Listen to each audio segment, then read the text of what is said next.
Vice-Chancellor, fellow council members and staff of the university, graduates, ladies and gentlemen.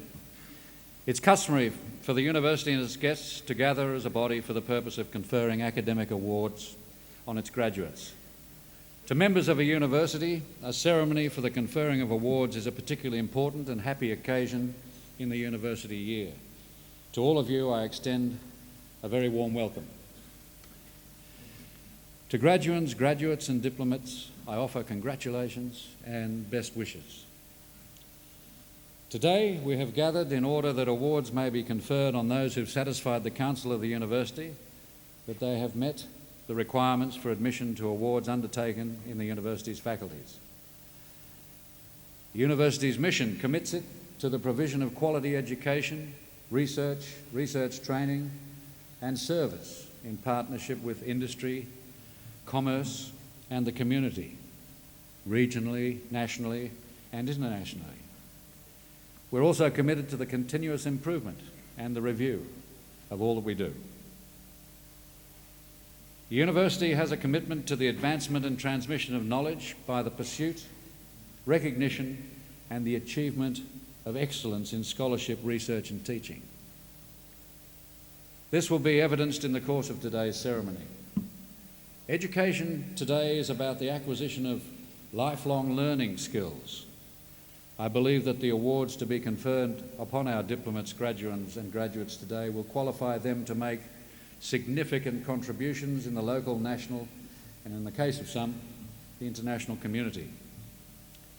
Lastly, I take this opportunity to remind those receiving their testaments today that as diplomats and graduates of the university, you automatically become members of Convocation, joining 45,000 other graduates, and have an opportunity through elected representatives to become involved in the governance of your university. Through Convocation, you will also be kept informed of the activities and developments at the university, and it will enable you to maintain a lifelong connection. By the authority conferred upon me by the Council, I will now formally confer academic awards. Will all candidates for admission to degrees and other awards please stand?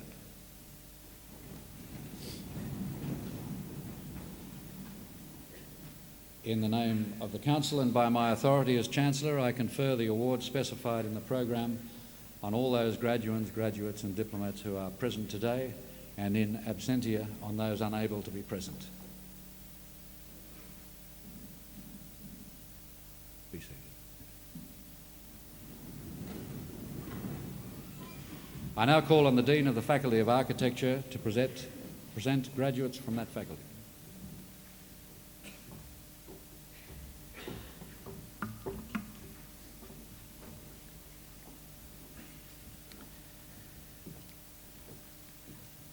Chancellor, I present to you graduates of the degree of Bachelor of Architecture.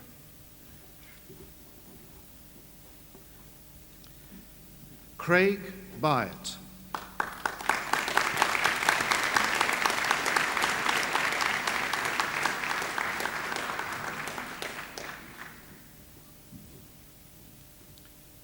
Stuart Landrigan.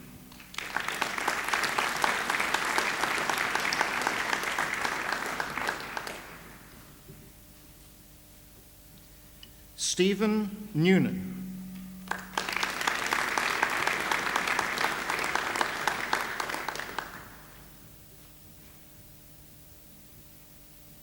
I present to you graduates of the degree of Bachelor of Architecture with Honours Class 2.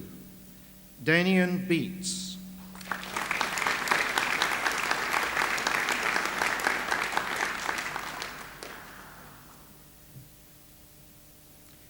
David Chenery.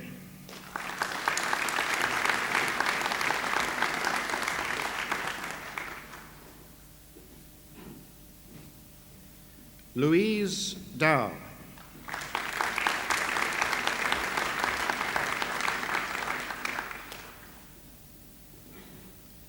Lindsay Ether.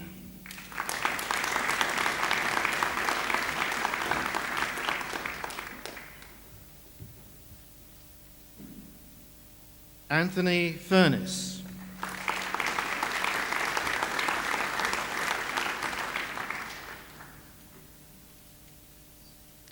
Brad Wrightson.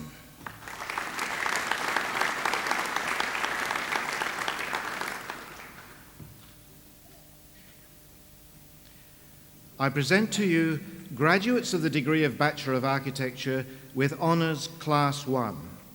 Jason Border.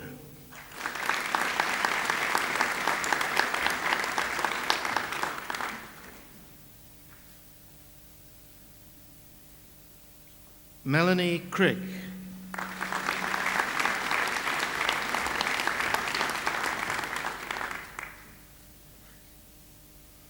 Matthew Kenchington.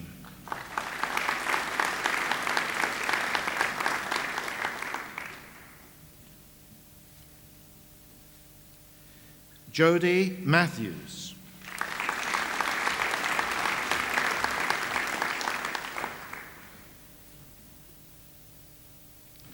Virginia McLeod.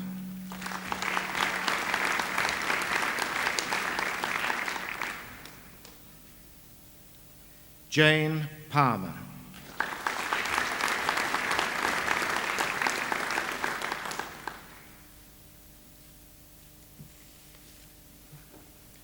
Chancellor, I present to you graduates of the degree of Bachelor of Construction Management Building.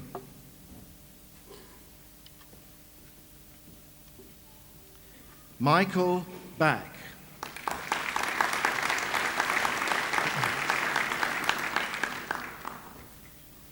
Angus Elliott.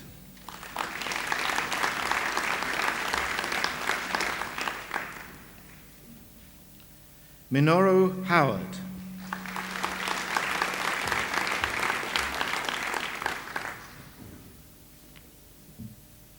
Craig Redman.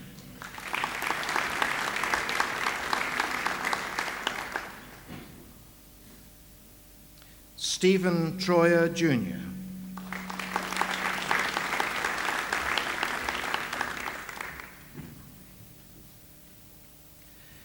I present to you graduates of the degree of Bachelor of Construction Management Building with Honours Class 2, Division 2. Shane Berry.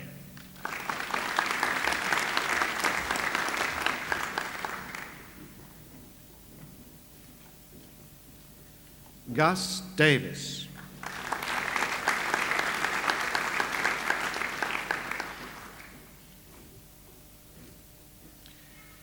I present to you graduates of the degree of Bachelor of Construction Management Building with Honours Class 2, Division 1.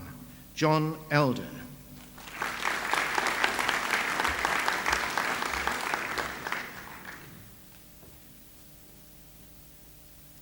Graham Norris.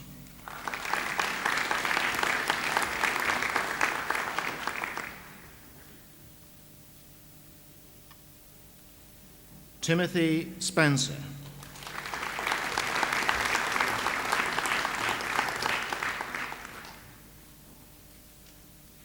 Sita Vasantha Kumar.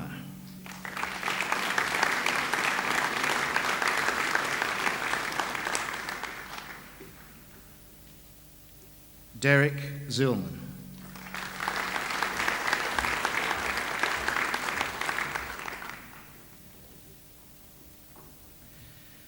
I present to you graduates of the degree of Bachelor of Construction Management Building with Honours Class 1. David Lawson.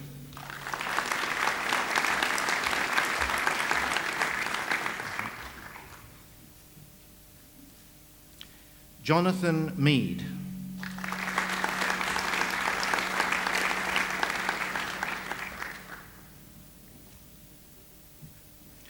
Ian Menzies.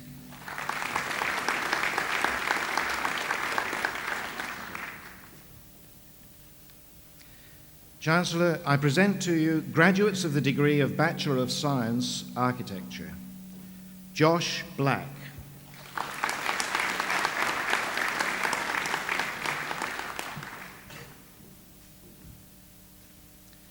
Mark Bonelli.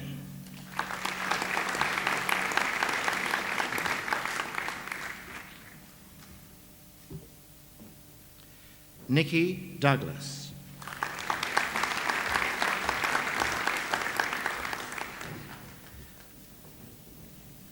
Darren Lowe.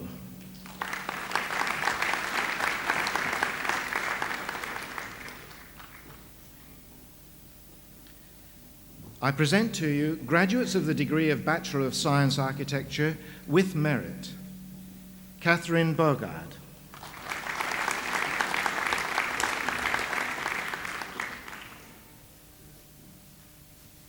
Michael Chapman.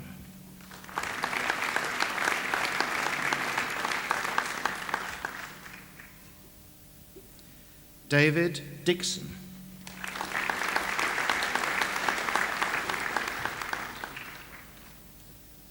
Peter Fisher.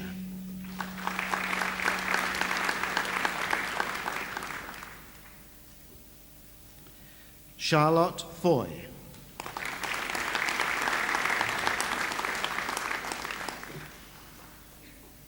Stephen Gray.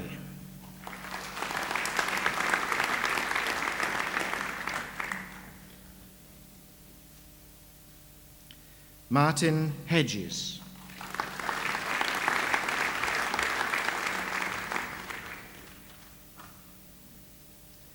Sian Herbert.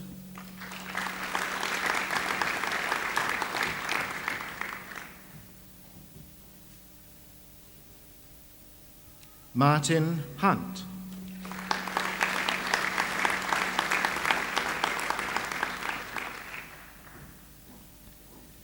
Glenn Irwin.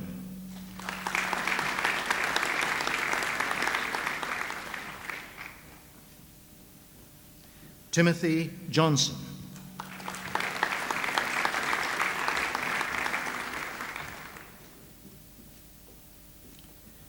Craig Kirkman.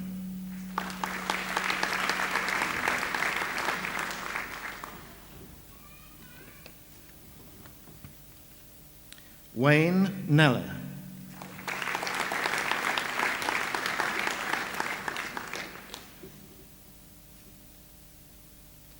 Przemysław Koszelniak.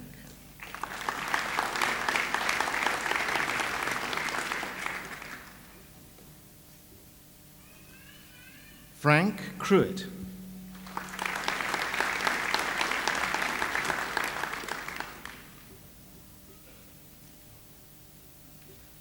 Cam Kwong.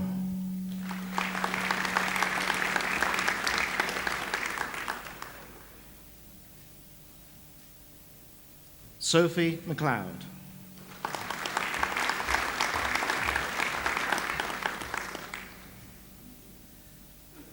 Kevin Mullen.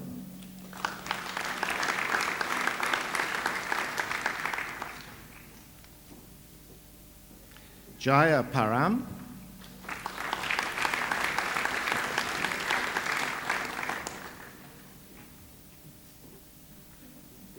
Colin Shanks.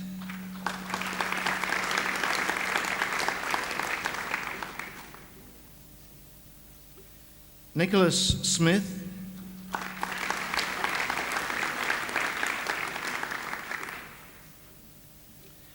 Julie Stuckings.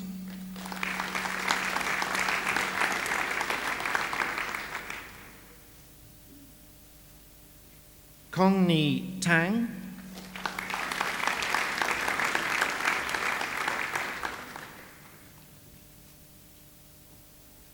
Carla Varagnolo.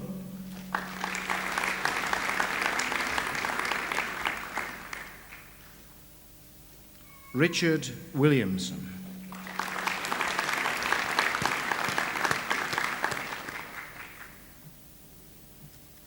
Chancellor, that concludes the presentation of graduates from the Faculty of Architecture.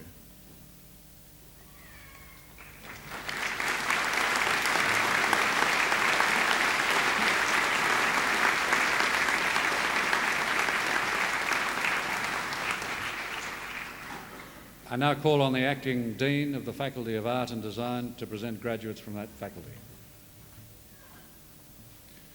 Chancellor, I present to you graduates of the degree of Bachelor of Arts, Visual Arts. Yolanta Aglio.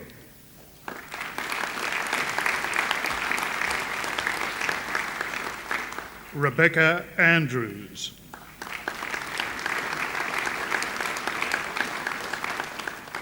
Gregory Battle.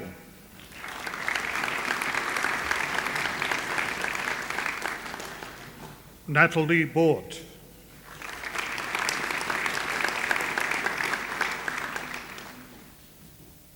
Lillian Berg.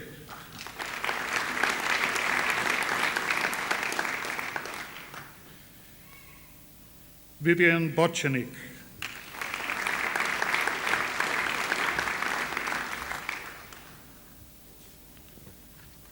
Christopher Braddon.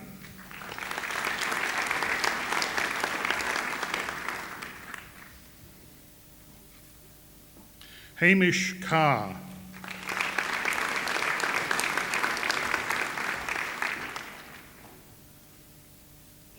Andrew Coffey.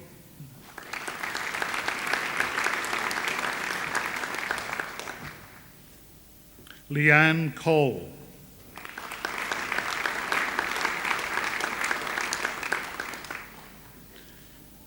Paula Coombs.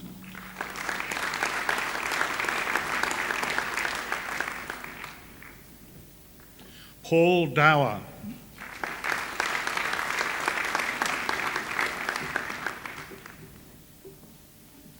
Hannah Driscoll.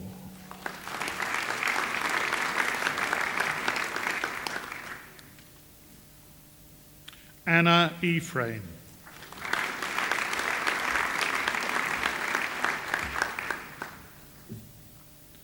Alison Fabian.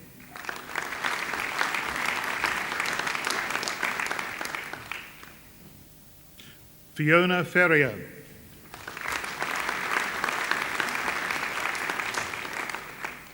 Scott Fraser.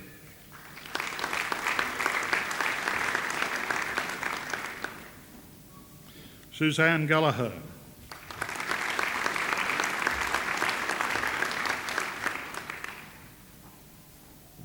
Nadim Galini.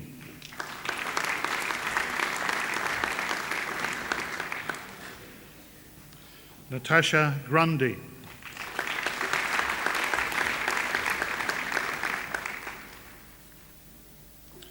Richard Hainsworth.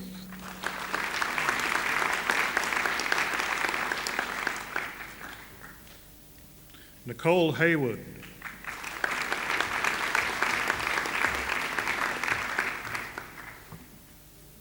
Melissa Hinton.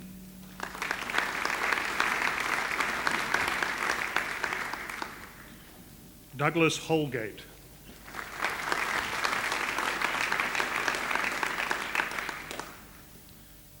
Simone Holly.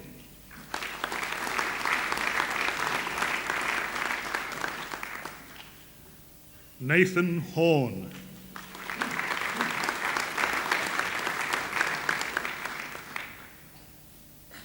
Matthew Howardson.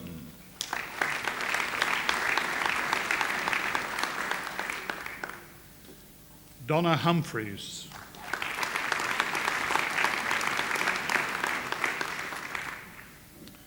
Courtney Lake.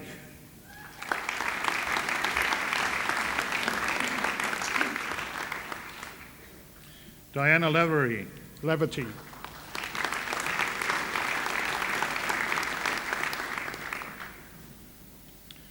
Mary Ann Lewis.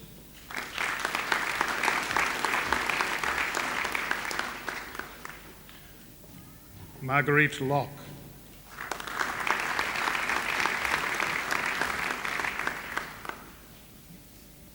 June Longridge.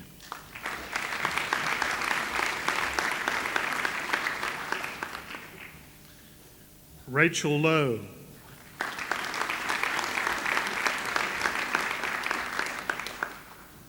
Alison Macy.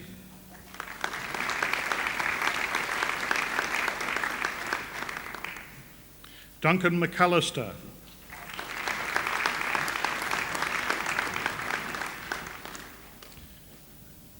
Kylie McKernan.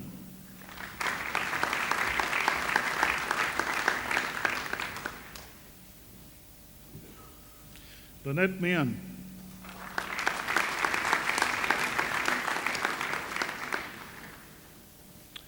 Sarah Monteith.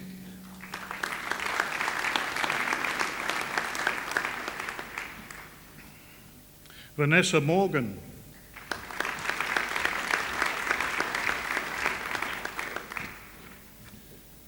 Helen Mortimer.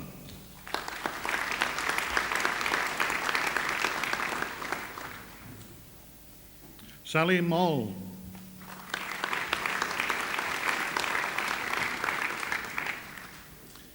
Heidi Munro.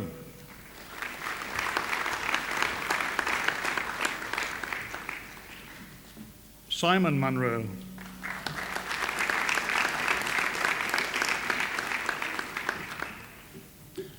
Mark Naylor.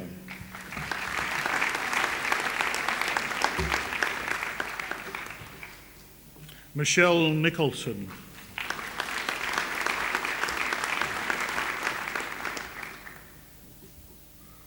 Catherine Owen.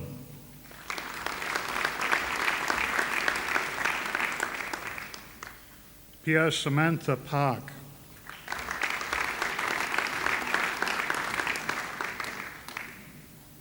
Vicky Parker.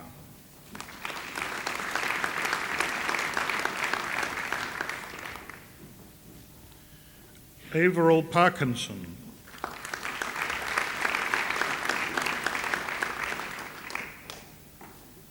Sally Pierce.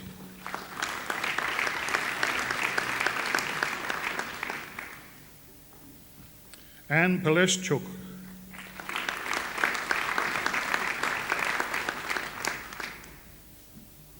Nicole Ponte.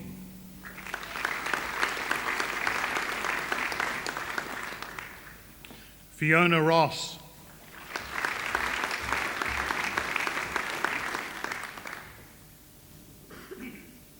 Colette Rowland.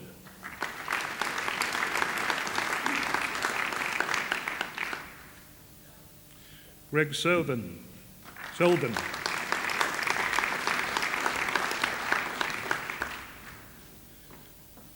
Belinda Street.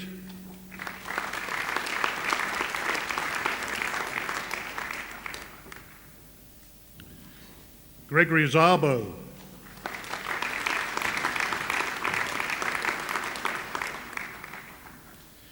Mary Ann Taylor.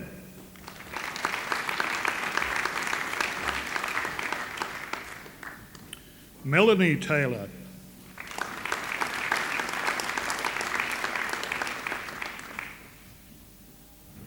Nicole Teal.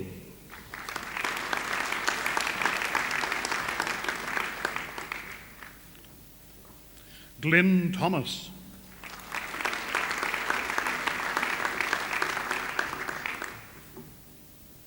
Julianne Tilsey.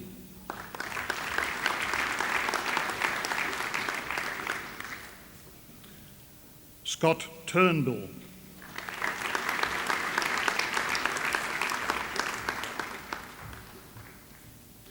Fiona Watkins.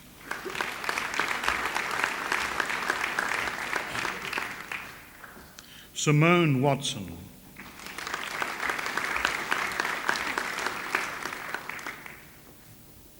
Jodie Westerban.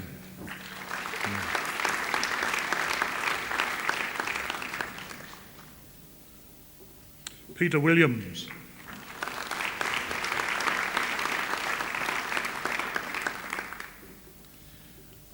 Natalie Wills.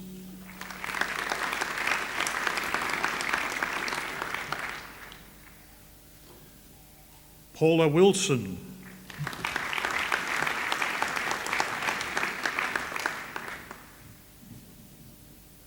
Tina Wilson.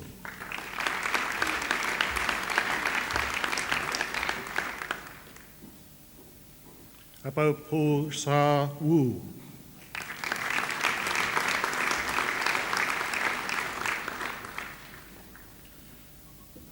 Naomi Zoa.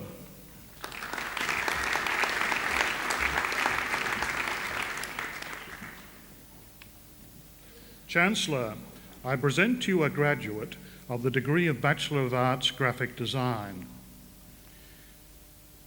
No, I don't do that. We move on to the next one. Chancellor, I present to you graduates of the degree of Bachelor of Design Graphic. Therese Anderson.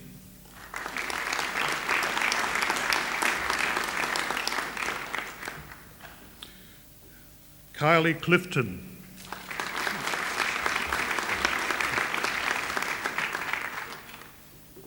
Peter Collier.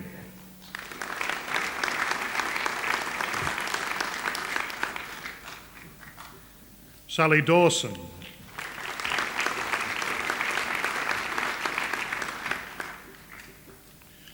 Elizabeth Griffin.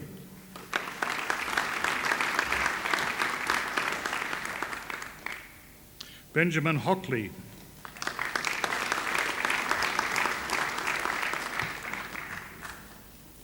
Tracy Jack.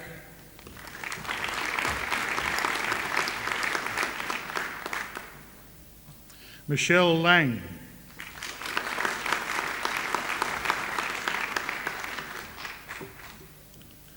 Christopher Lowe.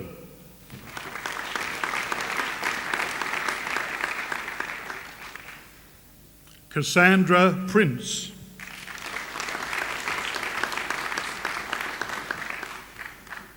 Sarah Jane Sinclair.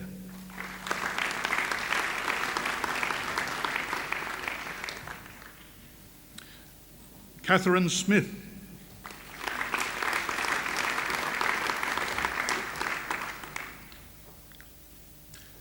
Sharon Smith.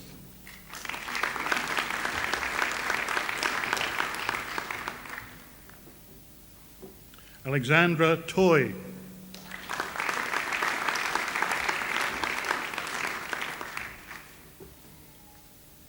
Linda Wattis.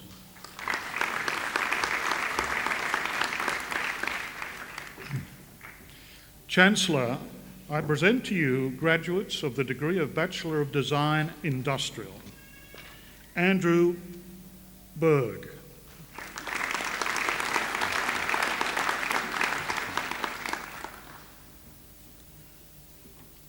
Carol Ann Clement.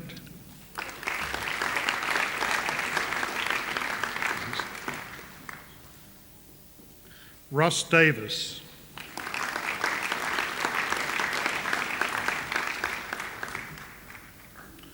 Justin Diamond.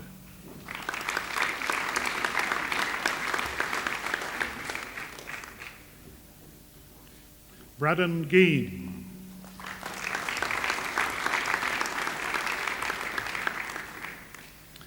Andrew James.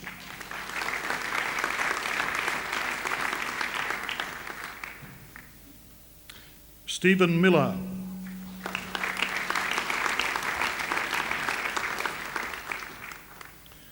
Nigel Quinn.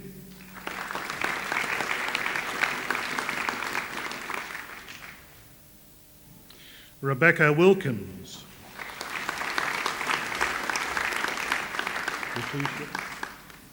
Letitia Wright.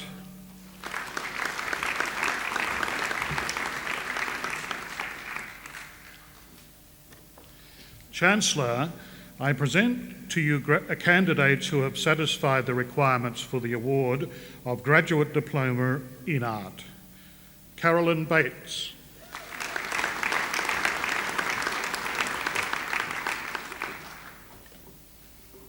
Fiona Chipperfield.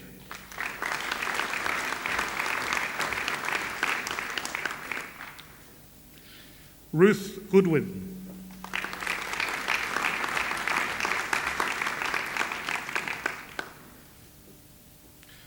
Vanell Hardy.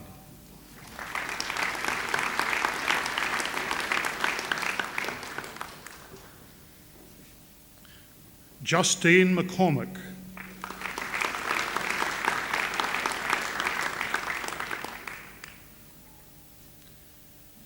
Elizabeth Milgate.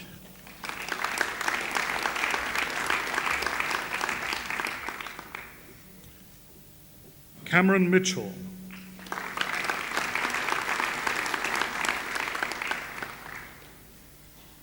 Kylie Peake.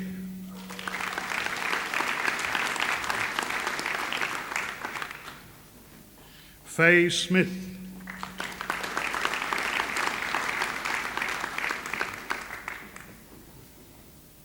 Catherine Sullivan.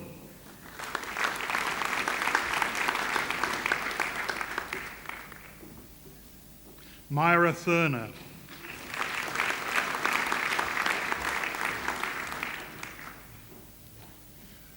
Roberta Wiseman.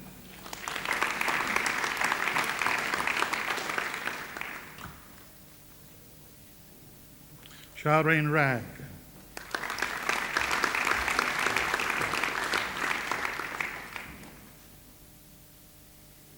Chancellor, that concludes the presentation of graduates from the Faculty of Art and Design.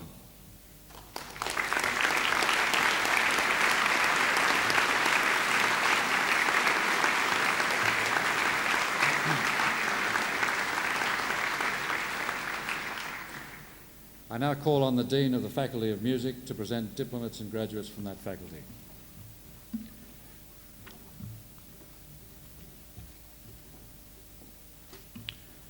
Chancellor, I present to you candidates who have satisfied the requirements for the award of the Diploma in Music.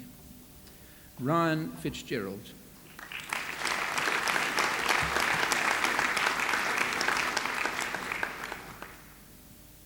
Ian Hockard.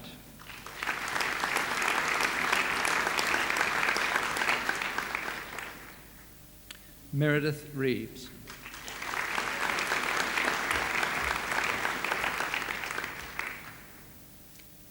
Simone Ping Sung.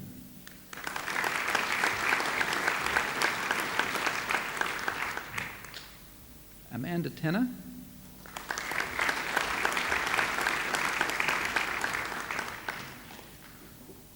Hayley Woodward.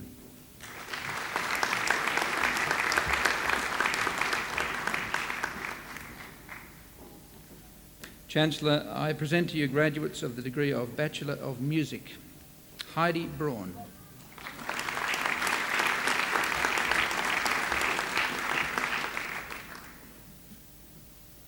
Claire Buckley.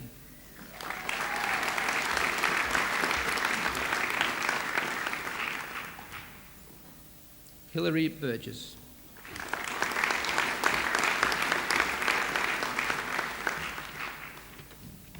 Janelle Carter.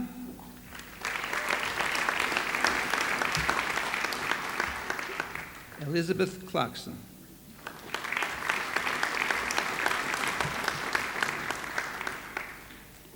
Christina Coombs.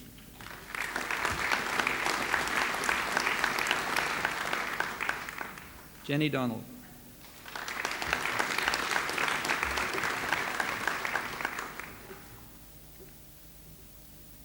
Rachel Foster.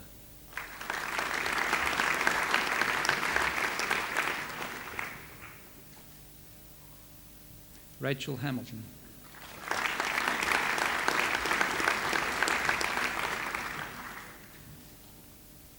Angela Higgins.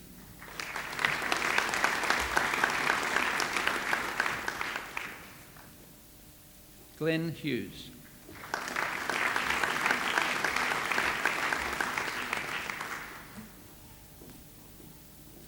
Tanya Mead.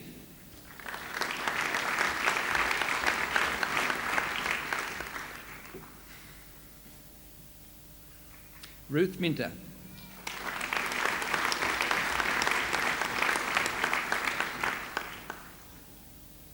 Alison Pacey.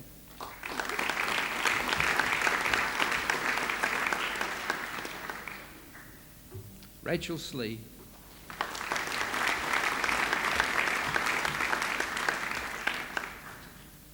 Samantha Smith.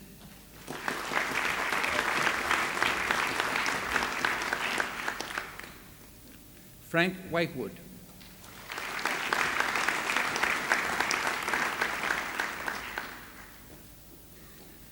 Leanne Walton.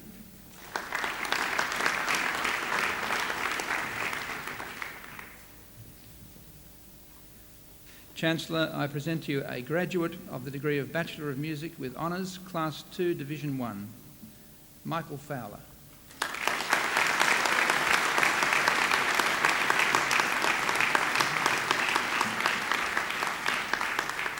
Chancellor, that concludes the presentation of diplomats and graduates of the Faculty of Music.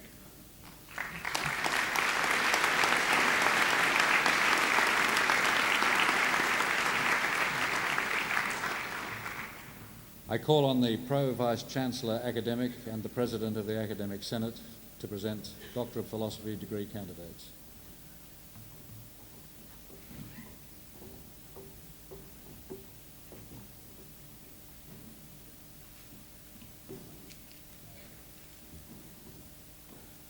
Chancellor, the degree of Doctor of Philosophy is awarded to a graduate who has successfully completed a prescribed program of study, principally by research.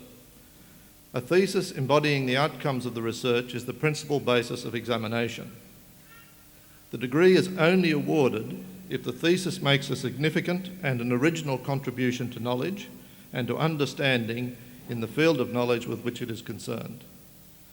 Today, the University is proud to honour Doctor of Philosophy graduates from the Faculty of Architecture who have satisfied these rigorous criteria for the award of their degree. Chancellor, I present to you Gordon Alexander Holden, Master of Arts from the University of Manchester. Dr. Holden's thesis is entitled The Epistemology of City Centre Urban Design Guidelines.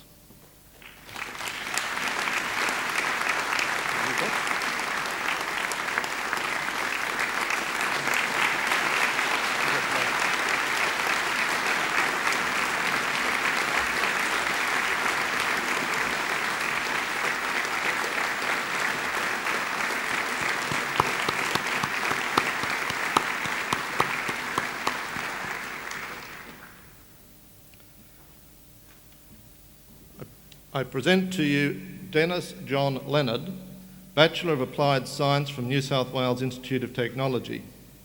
Dr. Leonard's thesis is entitled Innovation and Industrial Culture in the Australian Construction Industry, a comparative benchmarking analysis of the critical cultural indices underpinning innovation.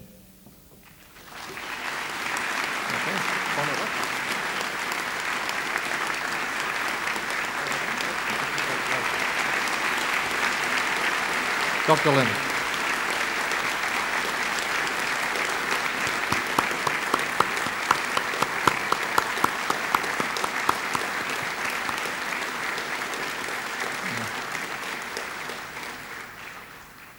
Chancellor, that concludes the presentation of Doctor of Philosophy degree graduates.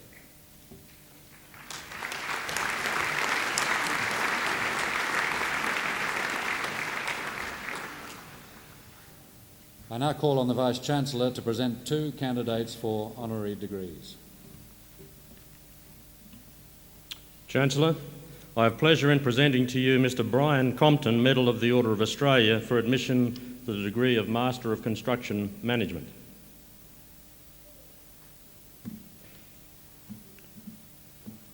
Brian Francis Compton was born in East Maitland in 1925 and educated at Morris Brothers High School, Maitland, and St Joseph College, Hunters Hill. Brian's commitment to the building industry was instilled from his earliest days when his grandfather, Henry Compton, founded the now renowned Maitland building firm in 1912. On leaving high school, Brian attended Newcastle Business College at Maitland and Newcastle Technical College studying building construction management.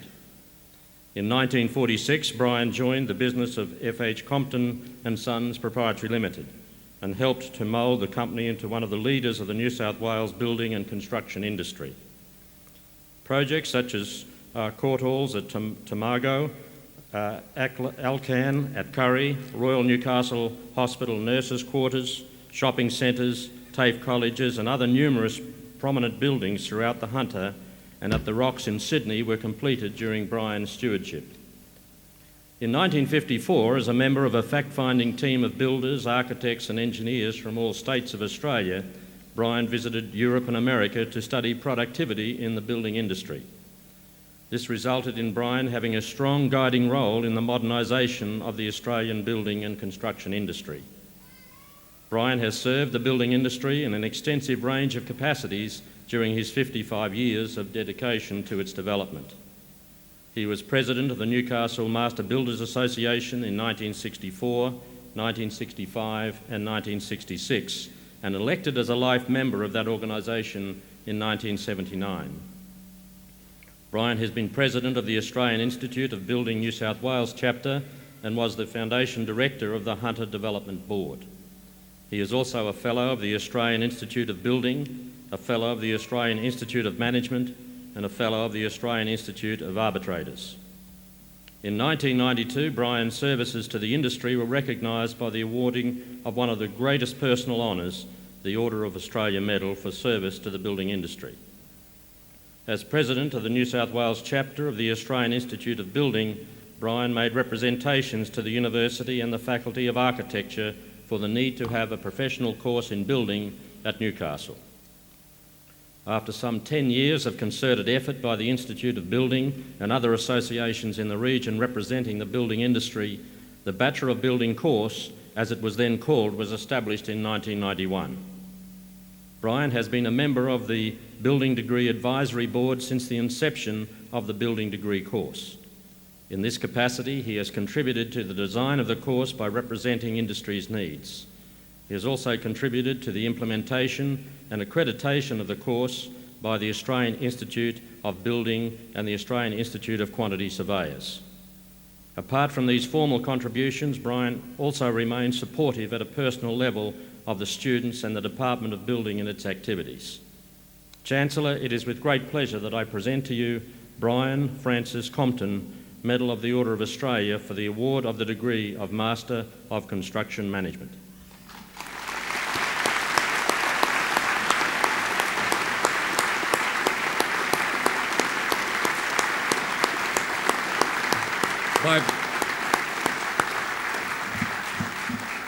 By virtue of the authority delegated in me by the Council, I hereby admit Brian Compton, Medal of the Order of Australia, to the degree of Master of Construction Management, honoris causa.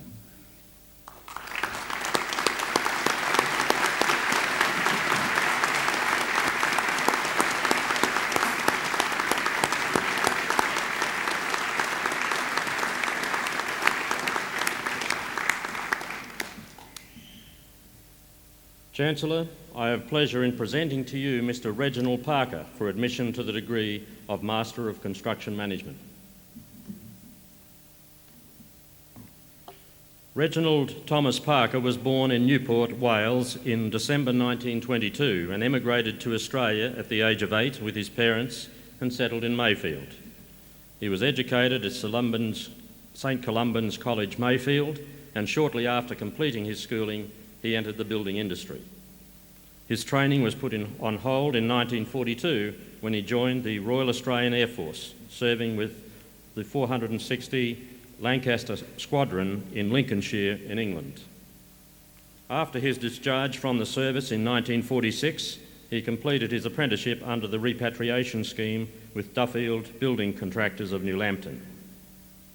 In 1950, he entered the building industry in his own right, concentrating initially on residential projects, then advancing into commercial and industrial projects. Reg is still active in the industry as chairman of the board of directors of RT Parker Proprietary Limited, with the day-to-day running of the company in the hands of his two sons, Brian and Michael, and daughter, Anne. The company has been successful in winning several awards for building excellence during recent years. Reg has been involved with the Newcastle Master Builders Association since 1952. He served as a councillor from 1958 to 1987 and as president from 1973 to 1974. In 1983, he was appointed as a trustee of the association, and in 1986, he was elected life member. He is also a fellow of the Australian Institute of Building and a fellow of the Australian Institute of Arbitrators. During a term of office as president of the Newcastle chapter of the Institute, and in concert with Mr. Brian Compton, he was actively involved for a period of 9 years in lobbying various government departments to provide funding and support for the establishment of a construction management degree program at the University of Newcastle in 1991. His achievement of this goal has been a source of great personal satisfaction. Reg has been a member of the Building Degree Advisory Board since the inception of the Bachelor of Building degree course.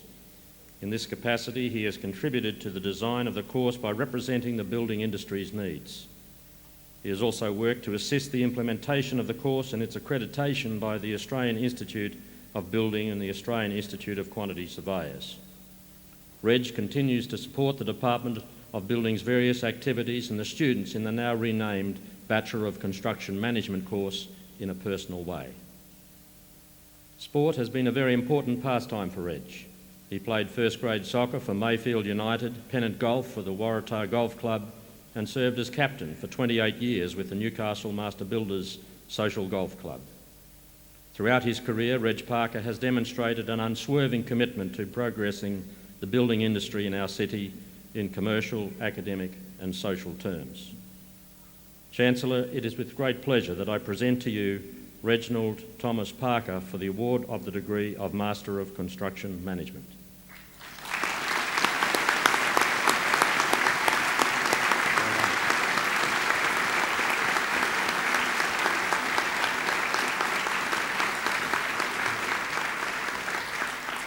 By virtue of the authority delegated in me by the Council, I hereby admit Reginald Parker to the degree of Master of Construction Management honoris causa.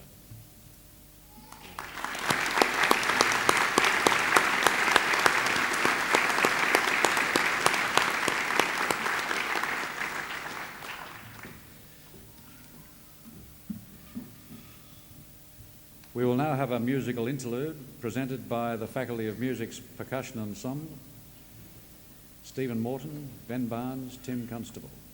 Title of the music, 2 in 3 by Stephen Trow.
Thank you very much, gentlemen. That's stirring stuff.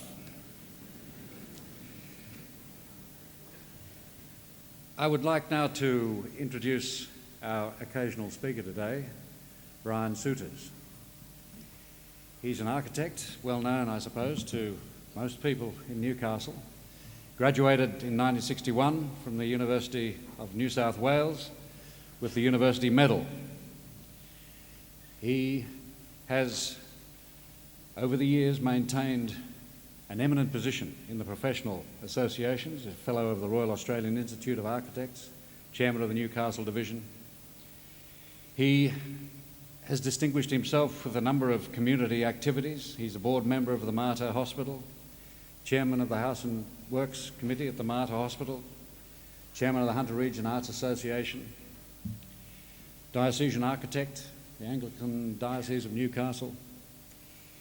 He has designed a number of great buildings, the Armidale Town Hall, done a lot of health work, including Mater Hospice, housing for the aged, university work, heritage projects.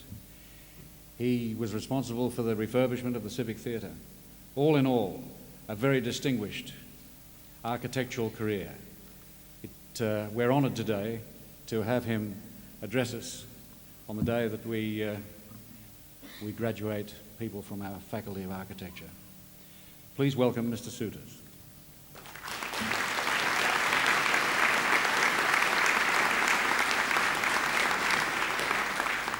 Chancellor, Vice-Chancellor, members of the University Council, staff of the university, graduates, ladies and gentlemen.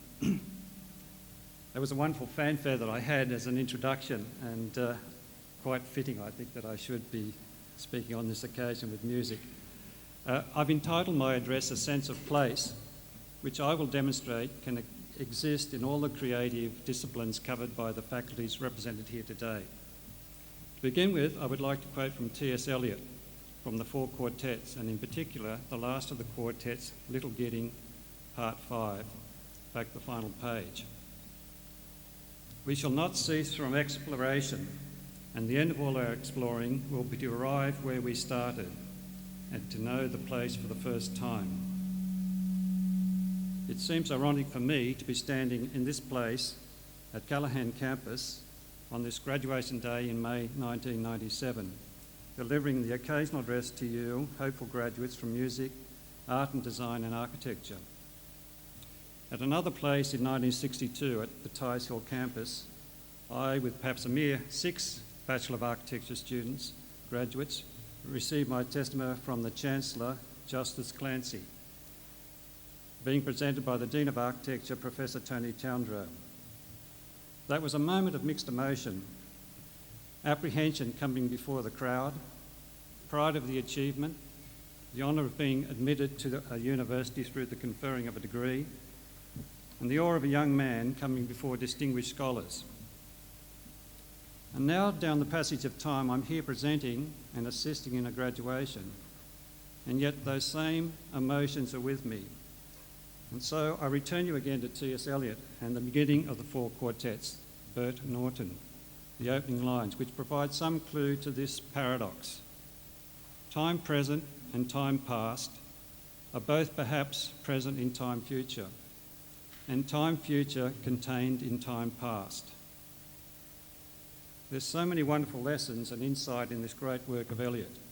I suggest you might like to read it at some time. And it brings me to the subtext, or perhaps the main theme of my address, and that is the influence of the arts on our lives and our work. As an architect, my work, my inspiration, has been guided by my links with music, literature, art and design. The bond between these creative fields is very strong and opens up new ways of interpreting and seeing in one's own particular discipline.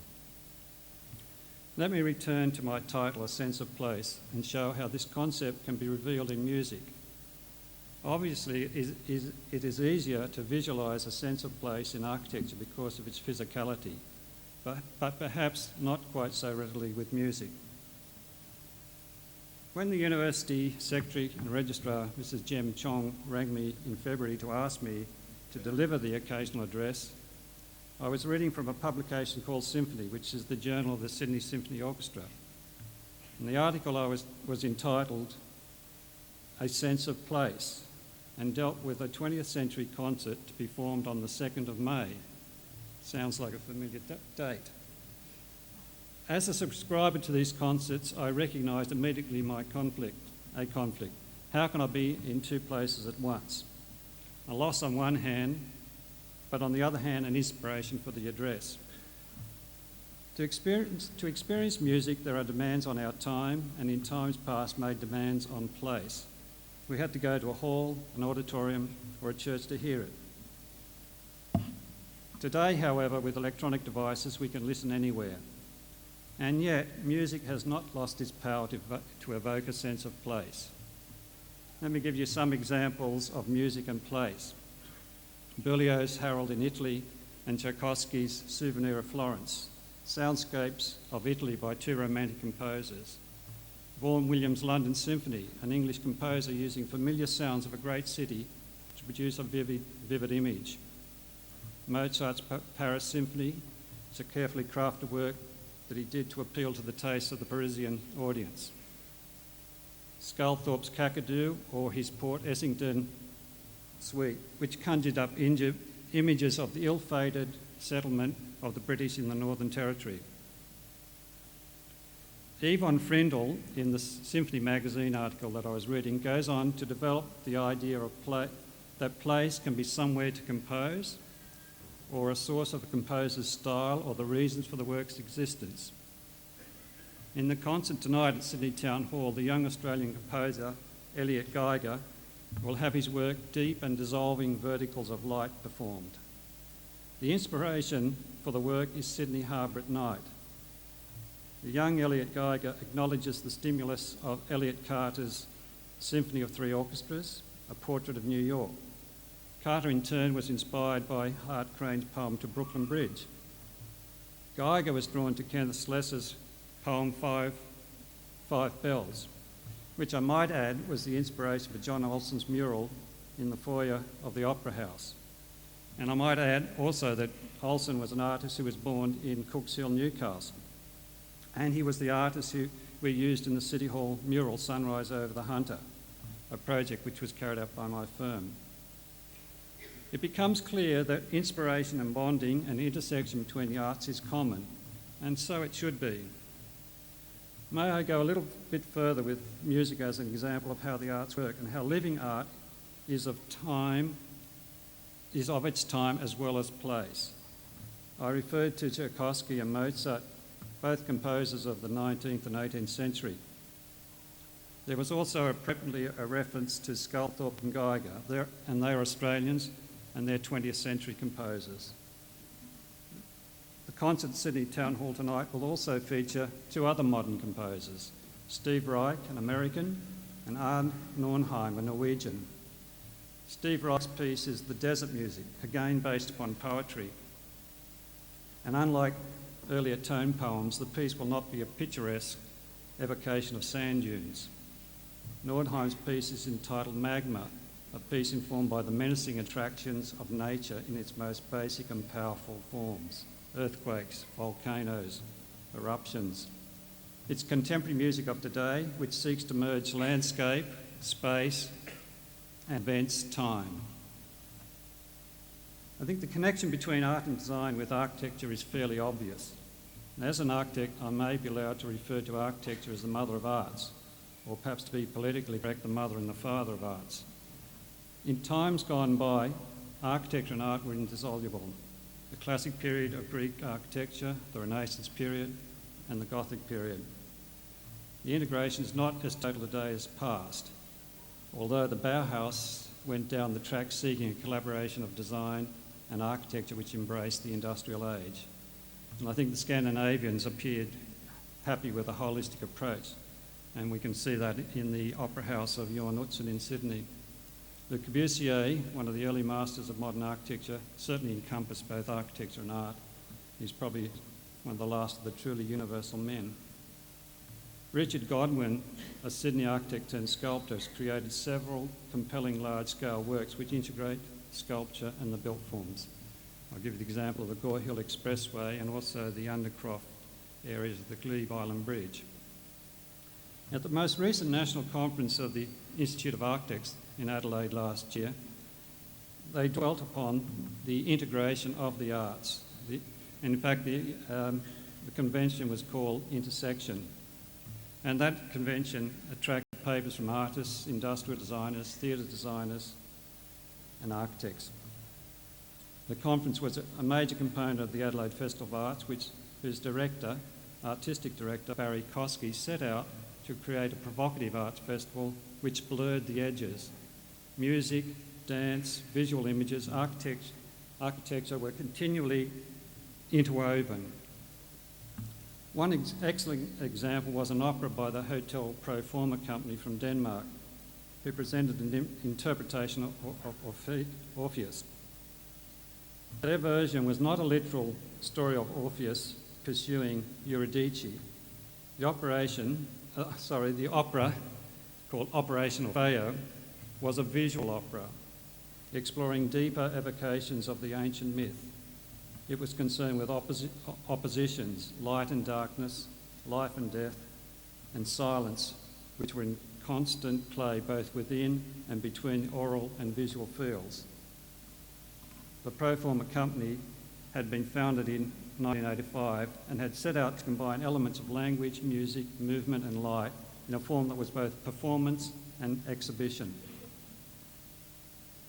We as architects of today continually grapple with the dream to be part of a creative artistic movement, but the realities of commercial rationalism keep pulling us back. It becomes increasingly more difficult to produce architecture as art. And I would exhort you, graduates in architecture and art and design, to seek ways of providing a synthesis between your art forms and enhancing our buildings and our environments and our lifestyles. My journey as an architect has been greatly influenced by my contact with artists, and I would cite the Civic Park Fountain as a turning point in my career.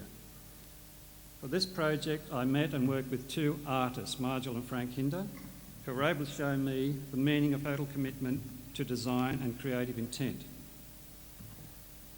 It was also an example of artistic work being driven by a sense of place.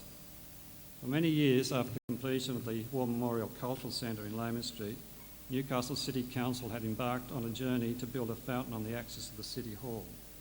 There were many ineffectual attempts which generally relied on historicism and efforts at designing fountains from other sources, not specifically for the place of Civic Park. Public controversy led to a competition which was won by the Hinders, and their entry, similar to Utzon's for the Opera House, was a standout.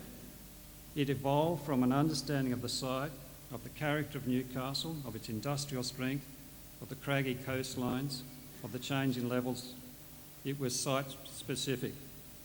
Margil Hinder produced an organic sculpture which appeared to grow from the ground, and she used water as a sculptured form. Now, what can I say about the sense of place in industrial design and graphics? And I will draw on two countries for examples, one Finland and the other Australia. For a small country, the Finns have contributed enormously to design excellence. Aalto, a pioneer architect of the 20th century, designed not only buildings but furniture, light fittings and kitchen appliances. Artec furniture is exhibited in the Museum of Modern Art, New York, as artworks, and it's created from beech timber laminated into flowing forms. Itala glassware, created by leading Finnish artists and craftsmen, each work special and imbued with the spirit of Finland. These designs of Aalto, Artec, Itala, Marimekko evoke a sense of water, of movement, lakes and forests, a sense of place, a sense of Finland. In Australia, Ken Doane, either loving or hate him, has moved from painting to commercial art with such success, evoking a sense of Australia that is now rich and famous. Nothing not to be sneezed at. I've spoken about music, art and design in some detail, and I would now turn to architecture and its role in the sense of place. In architecture, place is supreme. It's not, however, the time and place to give a dissertation on aspects of architecture. because there are many factors which contribute to appropriate architecture: function, form, fitness, an understanding of scale, proportion, structure, even beauty. However, without a sense of place, architecture, I believe, is never going to achieve greatness. Glenn Murcutt, a preeminent Australian architect, talks of the genius loci, the presiding deity which instills the site with specialness. Each time Murcutt approaches a design, he embraces the site, even to hugging the trees.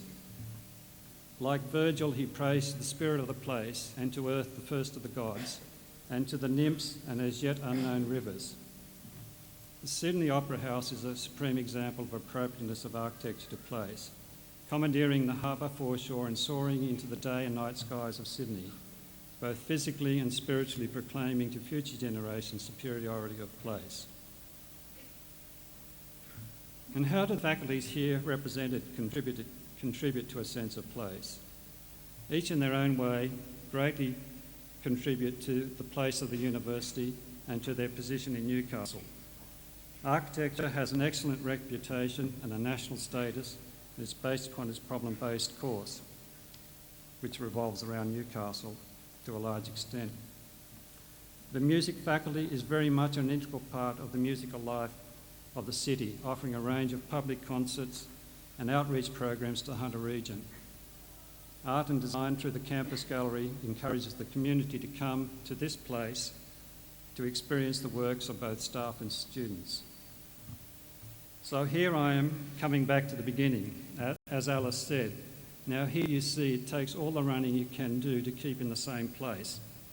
Back at the Callaghan campus, the Great Hall of the University of Newcastle in 1997, from a journey that started in Tyers Hill in 1962, we can see how time is all pervasive.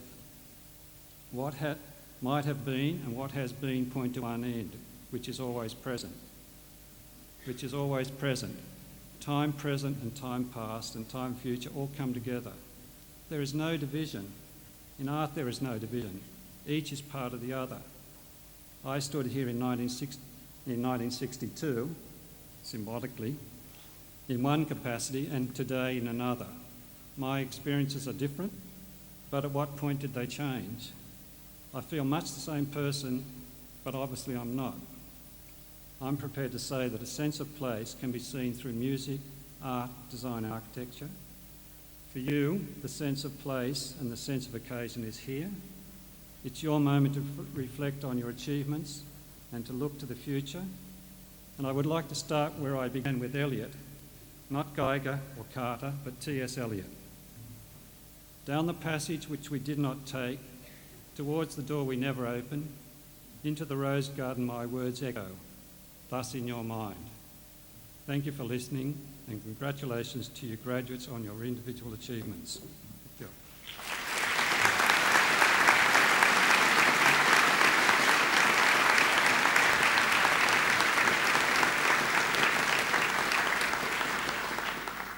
Thank you very much for that address, Mr. Souters.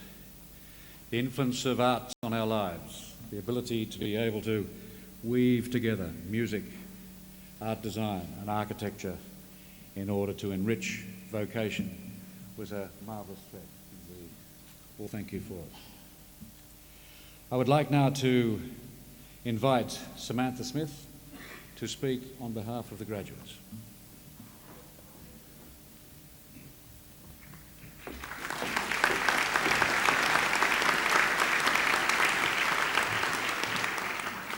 Chancellor, Vice-Chancellor, members of the University Council and staff of the University, fellow graduates, ladies and gentlemen, and anyone who feels they do not fit into any of the above categories. I thought before getting too serious, I should let some of our less aware guests know what a graduate experiences in the brief time leading up to a graduation ceremony. Firstly, despite copious amounts of fussing relatives, screaming children, demanding spouses' late-night telly and the undying urge to party, we have all managed to gain sufficient sleep to look presentable on this special day. We have also managed to get out of bed, negotiate our way into this newly hired or acquired attire, though some of us needed substantial assistance, and make it to the ceremony on time. I would like to give a special congratulations to anyone who managed to find a car park within 2 kilometres of the hall. Now, what does it mean to graduate? For some, it means after years of being a nobody, for approximately 30 seconds of one day, you will be the centre of attention and possibly the most important person in the room, excluding, of course, the Chancellor and his Secretary and the Vice-Chancellor and his Secretary and the Dean of the Faculty and all of the other deans and their secretaries and your mum because she gave birth to you and your dad because he helped and your best friend because without him you would have quit. Well, so perhaps you're not really all that important, but for just a moment you felt very special and all gooey inside. You've achieved something, and that special achievement is being acknowledged in front of all of these people. Now, what signifies achievement? Is it our academic dress, hot but very elegant black gowns, hats that are sometimes on and mostly halfway off, and gaily coloured hoods? I would like to add here that I think perhaps the most stylish of these are the lilac ones being worn by the Bachelor of Music graduates. Or is it perhaps that white piece of cardboard embellished with a lovely gold ribbon and all the sweat stains signifying a nervous ascent to the stage? What does that certificate mean? Well, it means you were able to understand the important information for graduating students sent you all those weeks ago that described in detail the manner in which to receive your certificate. You managed to negotiate the stairs, weren't so overcome with nerves that you had to go to the toilet. You moved to and from your seat, doffing and shaking hands with all the right people, and have lived to tell the tale. Though I'm a bit concerned that some don't know right from left or left from right. It also means that you've managed week after week to negotiate yourself around these buildings, dispersed in dense vegetation without getting lost. You have learnt to read a bus timetable, caught the right bus, and even more amazingly, you've found a car parking space. Congratulations. These achievements have not been without significant assistance, and at this point, on behalf of all the graduates, I would like to say thank you to all those who've been important to us during our time here at the university, the deans of our faculties and their secretaries for their guidance, the heads of department for direction, academic staff for sharing their knowledge, and particularly the support staff, such as cleaners, librarians, clerical assistants and union staff, without whom our stay would have been not as comfortable or as efficient. The staff have been supporting and yet realistic sources of encouragement. We hope you all gain as much pleasure in assisting future graduates as you have shown in your time with us. To my fellow graduates, I would like to add that a diploma or degree does not guarantee you a job. In some areas, this is a realistic expectation. In others, it's just the beginning of a journey into the workforce. However, do not undermine your own achievement. You made a decision to do a course, you have completed it, and you're now a graduate of Newcastle University. Be proud, and as our emblem so boldly states, look ahead.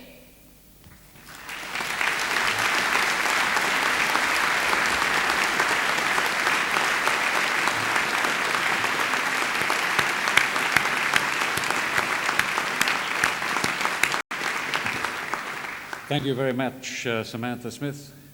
I enjoyed that speech. Everything requires support. You're very special, and all the people you mentioned are here to support you and each and every one of our students. We're pleased to know that in addition to attaining some academic achievements, we have contributed to the acquisition of life skills, the nature of bus timetables and so on. And we hope they do serve you all very well indeed. I would like to now invite all present to join us for refreshments provided by the University Union, which will be served in the marquee at the rear of the Great Hall. Ladies and gentlemen, this ceremony is closed.